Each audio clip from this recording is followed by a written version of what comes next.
na neno linalotuongoza ni Yohana ule mstari wa kwanza kuanzia 29 na kuendelea mpaka 34. Nitasoma maneno machache.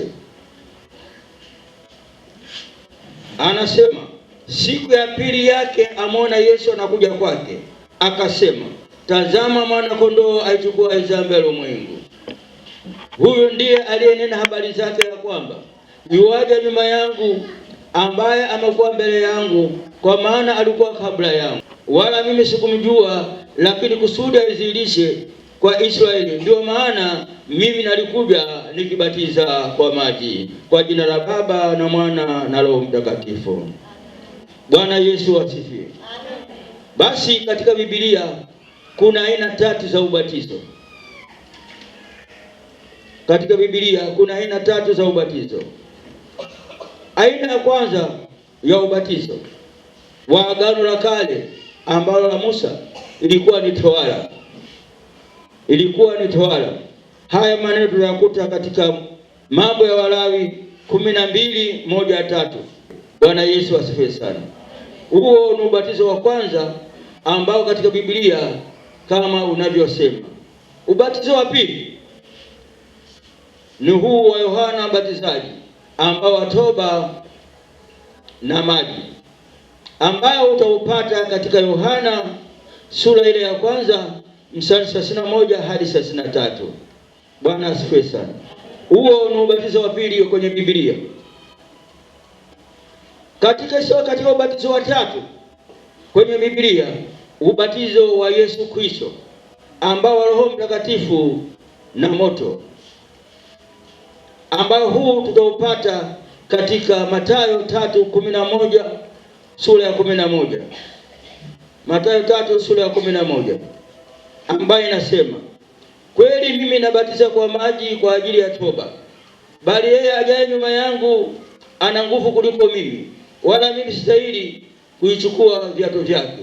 Yeye atawabatiza kwa Roho Mtakatifu na kwa moto. Bwana asifiwe sana. Huu ni ubatizo wa Yesu Kristo ambaye anabatiza kwa moto na kwa Roho Mtakatifu.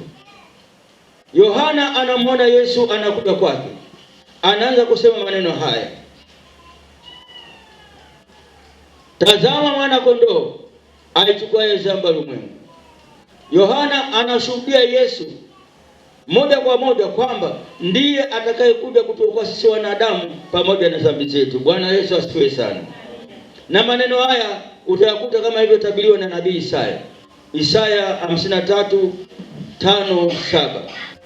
Haya yote ni mwasalia ya ubatizo wa damu wa wanyama na Roho Mtakatifu. Lakini tunapokuja ilivyo tofauti ilivyo kati ya mwana kondoo yule na wa Yesu Kristo, kuna vitu viwili tofauti.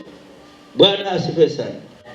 Mwana kondoo yule aliyokuwa Agano la Kale walikuwa wanamtoa mwana kondoo kwa dhambi maalum, kwa mtu binafsi, mtu mmoja mmoja alikuwa anatoa. Kwa mfano, mimi nina dhambi na familia yangu, tunachukua mwana kondoo twende tukachinje.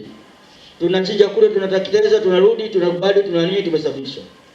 Mwingine na familia yake hivyo hivyo wanatoa sadaka hivyo hivyo. Lakini ubatizo wa Yesu Kristo tofauti, kwa sababu Yesu anabatizwa au anatufundisha sisi ubatizo wa ondoleo na dhambi wa watu wote. Kwa hiyo ukiangalia kiundani unakuja kuona kwamba ubatizo wa Yohana, ubatizo wa Musa umeshaondoka. Bado sasa na ubatizo huu mmoja wa Yesu Kristo ambao ni ubatizo wa Roho Mtakatifu na kwa moto, ambao tunapata katika ile Injili yetu ya Mathayo 3:11. Bwana asifiwe sana. Yaani ubatizo huu ndio sasa tulionao kanisa la sasa. Mkristo wa sasa kitu atakachoambiwa, umebatizwa, nenda kamwone kiongozi wa jumuiya nipate kibali upate nini kubatiza. Hata kuambia leta kondoo wa kuteketeza, hata kuambia leta habari aenda kutahiriwa. Yote yameshapita. Sasa nimewekea ubatizo mmoja wa jina la Baba na Mwana na Roho Mtakatifu, kama alivyosema Yesu, nendeni ulimwenguni kwa mataifa mkaihubiri Injili, mkawabatiza kwa jina la Baba na Mwana na Roho Mtakatifu. Bwana Yesu asifiwe sana. Kwa hiyo Yohana anashuhudia ubatizo wote wa Yesu Kristo, na anatuhakikishia sisi kwamba kama alivyotabiriwa ndivyo alivyotendeka. Na Yohana anashuhudia jambo hili muhimu sana lisiloweza kusahaulika au kulisahau. Wayahudi waliamini sana kuwa Yesu atakuwa na Roho Mtakatifu, lakini maelezo yao hawakuamini kwamba huyu anabatiza kwa Roho Mtakatifu, ambao ubatizo wake kila atakayempokea ndio wa milele. Tena Yesu ndiye atakayebatiza watu kwa Roho Mtakatifu, na Roho Mtakatifu anakaa juu ya hao watakaomwamini. Wewe na mimi tukishapata ubatizo, maana tumeshapokea Roho Mtakatifu na anakaa juu yetu muda mpaka milele na milele. Wewe Roho Mtakatifu akikaa juu yako, kinachotakiwa ni kumtetea au kumfagilia. Yaani Roho Mtakatifu akiingia ni sawa sawa tunavyosema shamba, si ndio? Shamba umeshalima, si umepanda, mbegu imeota, kinachotakiwa nini? Kupalilia na kuweka nini? Mbolea. Ni sawa sawa si tukishabatiza, na maana kwa mtoto mdogo anakuambia umeshabatiza, basi ukishakuwa mtu mkubwa waanza kufundisha nini? Ya kipemara. Ukipata kipemara unapewa Roho Mtakatifu. Yaani maana yake sasa unakamilishwa sasa wewe mwenyewe sasa. Mtetee huyu Roho Mtakatifu. Usimpeleke kwenye mambo ya ajabu ajabu. Simama na huyo, kwa sababu huyo ndio kiongozi. Na pili, ubatizo wako unashuhudia kwamba huyu Yesu ni mwana wa Mungu. Na habari hizi kwamba Yesu alitabiriwa kwamba ni mwana wa Mungu zimeongelea kuanzia kwenye Agano la Kale mpaka Agano Jipya.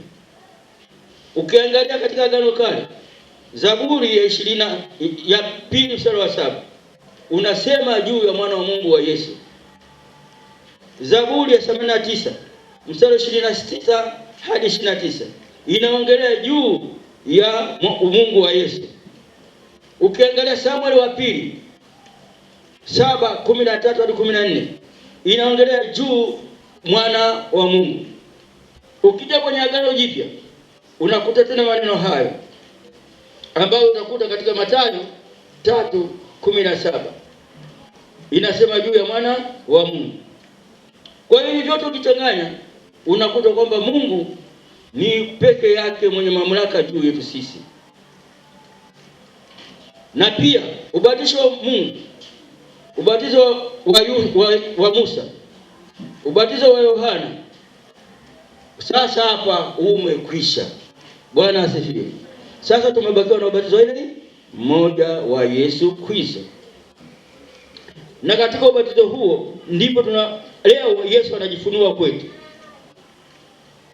Leo Yesu anajifunua kwetu kuwa ni mkombozi. Yesu ni mkombozi wetu. Yesu anajifunua kwetu kwamba yeye ndiye atakayechukua dhambi zetu za wanadamu duniani. Yesu anajifunua kwetu kuwa yeye ni mwana wa Mungu. Bwana Yesu asifiwe sana.